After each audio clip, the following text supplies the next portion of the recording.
moment this week where I was really struggling. I mean, I say this week. The past few weeks have been really tough for me. I've had a lot going on in my personal life. I have been supporting a lot of people, family members, friends, someone that I'm seeing. I feel like I've been lifting everyone up at the moment, and in doing all the things for everyone around me, I forgot, as we do, to take care of my own needs and to put myself first in the way that I normally would. I let my self-care slide. I wasn't sleeping properly, I wasn't eating very well, and I struggled. I hit a real low point, and it reached the point where I was so low, I knew I needed to ask for help.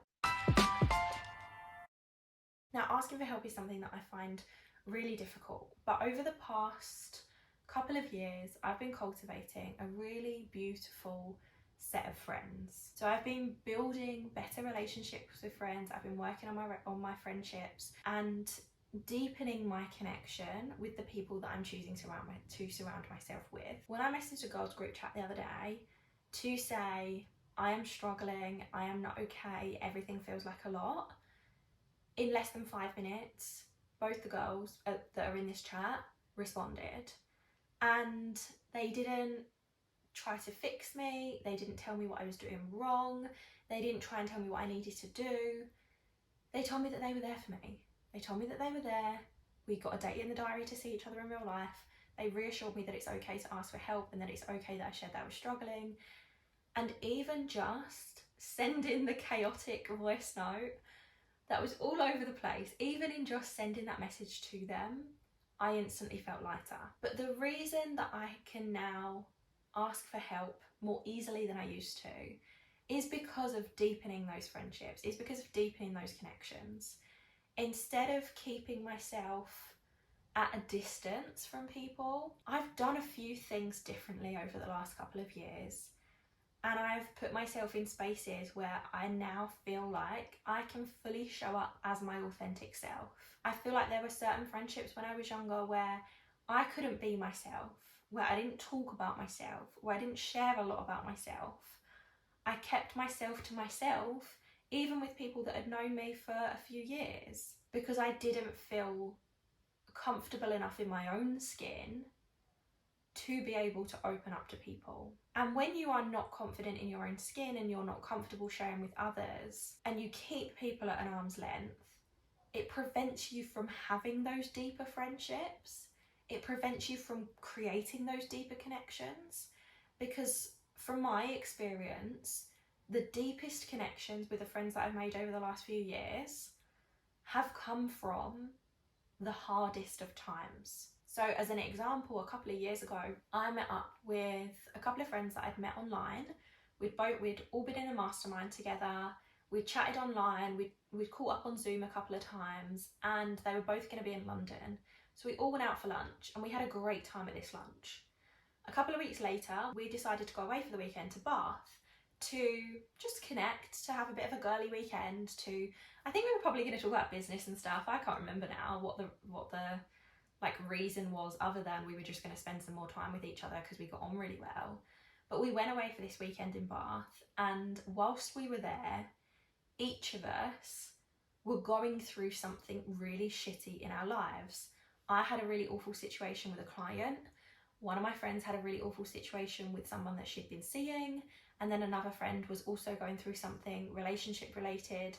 And so throughout that weekend, each of us had the floor. We created space for each individual at various points throughout the weekend, so we were all heard, we were all listened to, we were all reassured, we were all supported. That really came from us allowing ourselves to be vulnerable. And we didn't know each other that well. These were people that I'd met online and exchanged a couple of messages with a few times, or maybe I'd had a couple of Zoom calls with them. We didn't know each other that well, but because we allowed ourselves to be vulnerable during that weekend, we created a really deep connection. And a couple of months later, I went off to Corfu with one of them, and then in May, we're actually rearranging another trip together, because we are such good space holders for each other. That's one of the first things that has helped me to deepen my friendships and build much stronger connections with people that I've only known for a couple of years. Most of my closest friends now, apart from a few of them, are people that I have met within the last 5 years. Yet I feel like we have such strong bonds because of the things that I'm going to share with you now. So one of those things is allowing myself to be vulnerable. And when you allow yourself to be vulnerable, it can be very hard. I do think you have to be careful who you are vulnerable with. I do think you have to feel safe within that space. But when you allow yourself to be vulnerable in front of someone, it also opens up space for them to be vulnerable with you. So it doesn't become a case of you're just opening yourself up all the time. There's equality in that vulnerableness. If you are comfortable to be vulnerable, they will feel comfortable to be vulnerable with you too. One of the best things you can do to deepen your friendships is to listen with intention. So not listening so that you can get them a solution, or listening so that you can respond. And this can be very difficult if you are neurodivergent. So for me, I've got ADHD. A lot of times when I listen, my brain is thinking about what I'm going to say and what I'm going to respond and how I'm going to respond and am I going to give the right answer and have I lost track of what they're saying and oh, what did they say 3 minutes ago? But if you can train yourself to listen more intently, to not jump in straight away, to not jump in with solutions, to just simply listen to them and let them be heard, that will deepen your friendship as well. Because there is nothing worse, for me personally, than talking about something that I'm struggling with, or even something positive. Like, it doesn't matter what it is. There is nothing worse for me than when I'm sharing something about myself and someone is jumping in. When someone jumps in with their story, or someone jumps in to agree even, or when someone talks over the top of me or tries to finish my sentence, that leaves me feeling really unheard. And it is a practice for sure, and it is something that I can be guilty of doing as well, especially with the ADHD, where I'm like, I want to jump in and I want to give you an answer and I want to interrupt because I'm like, oh, I've got to say this thing because otherwise I'm going to forget it. But really trying to hone your listening skills and being a good listener, it will dramatically improve your relationships. One thing that I have learned to say when my friends come to me for support, or within the group chat when someone is sharing something they're struggling with, I will say to them, are you looking for solutions or do you just want to rant? Because as a coach, my default is to come up with solutions, to come up with suggestions, to analyse what's going on and to say it could be because of this, or it could be because of that, or have you thought about this? But sometimes people don't want solutions. People don't want to be fixed. People don't want suggestions of how they can improve or ideas of things that they can do. They simply just want to be heard. I would encourage you to try using that question in your relationships, in your friendships, in your romantic relationships. I also had this conversation with a guy that I'm seeing the other day. I shared something and he was like, oh, I don't know what to do. And I was like, it's fine, I don't need fixing. I just wanted to get it off my chest. And he was like, oh, I'm so pleased you said that, because I watched this video on Instagram the other day that said people aren't always looking for solutions, and I wondered whether that was the case here. And I think that's a really good phrase to say, like, how can I best support you? Would you like solutions? Would you like to just rant? Sharing more about myself has also helped me to deepen my friendships. I went through a long period of time where I didn't talk about myself, where I didn't open up to friends, where I didn't share anything about what was going on in my life, because I had this friend back, I mean, it was 10 years ago now, 11 years ago, when I was living in Thailand. We were super close, like loved her to bits. We got on really, really well. And there was this moment where she was telling me something that had happened and she was feeling really upset. And one of the things that I do, and I have been told this is ADHD related, but I don't know, but one of the things that I do is when somebody is struggling with something and I know how that feels, I think I said to her in the moment, oh, I experienced that when this, that and this happened. I completely understand how you're feeling. And her response was, it's not all about you. Why do you make everything about yourself?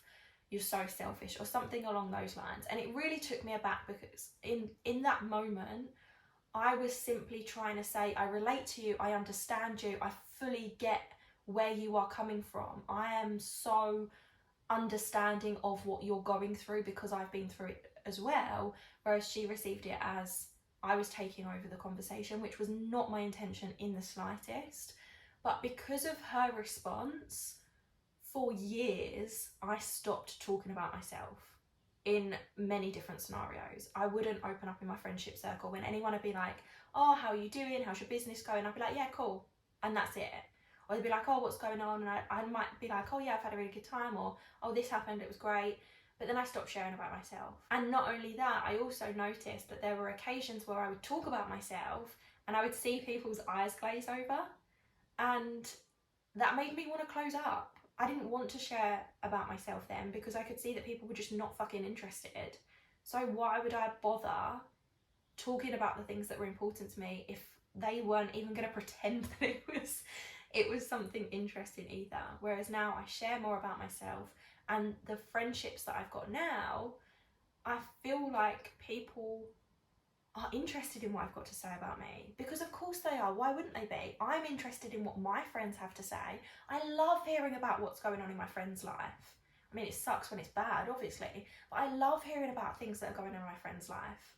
So of course somebody wants to hear that about me as well. Sharing more about myself has helped me to, I suppose as well, like show people who I am and my authentic self, and has helped build that deeper connection. Being honest and open about the ADHD has also helped, because now when I don't respond for weeks on end, I can say to my friends, I'm sorry, it's the ADHD. Or they know, like I don't even have to apologise to my friends anymore. When I do dip out of the conversation for a few days or a few weeks, I don't have them say, like, it isn't an issue. And I do always apologise, but then I also know that they are understanding, which has been super helpful. This kind of makes me a massive hypocrite for what I just said, but I've stopped apologising constantly for the way that I am. So yes, there will be occasions, if it has been a really long time, where I will say, I'm so sorry that I didn't get back to you, I've really been struggling. Yet at the same time, I've also tried to stop apologising for who I am, because I know the people who love and care for me have accepted that that's just who I am and that's just how I am. And it might be frustrating, but that's the way I am. We're in it now, like we're friends. That's what they're gonna have to put up with. But I've stopped apologising for who I am and how I behave, and I think that's really helped. And in saying that as well, I also now fully trust that the people that I surround myself with love and accept me for who I am. And I feel that now. I know that now. I've got proof of that. I've never been more myself in my life, and the friendships that have come off the back of that are incredible. And I'm not saying the friendships that I have are people that I speak to all day, every day. I've got really deep friendships with some people that I go for months without speaking to. But then when we see each other, it's like we saw each other yesterday. And I love those types of friendships. They are perfect for me. That quality in-person time, but not needing to message constantly throughout. It's really, really nice. And I also have friends that I message daily or weekly, or I will talk to more constantly, because there's so much back and forth going on.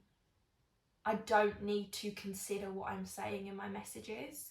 Whereas people that I don't speak to for quite so long, I feel like I have to be, I am more intentional with what I'm communicating. Whereas the people I speak to every day, I don't need to think about it because I speak to them all the time anyway, so I'll just drop whatever I want in the chat and that's fine.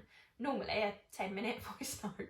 And the last thing that I've really done to deepen my friendships is speak up and share my honest opinions, not what I think people want to hear.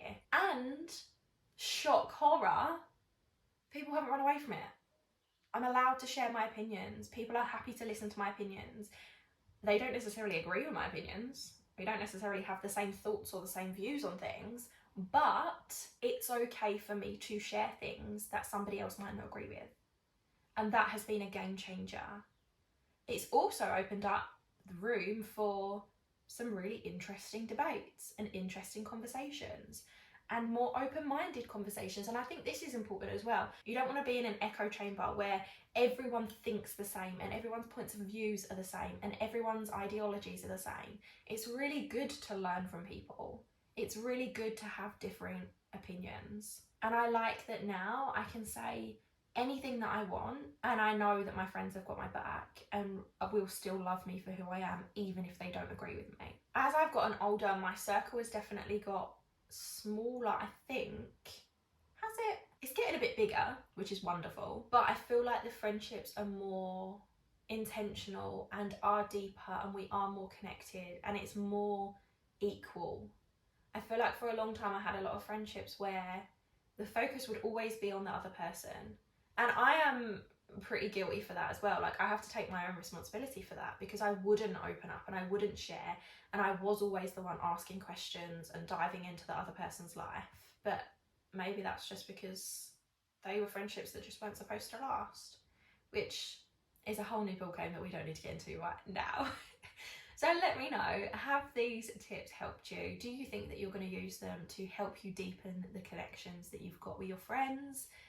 Is it going to help you build more friendships with new people? Let me know. Let me know what you want to see from me in the comments. I would love to hear from you. Like and subscribe, and I will see you in the next one.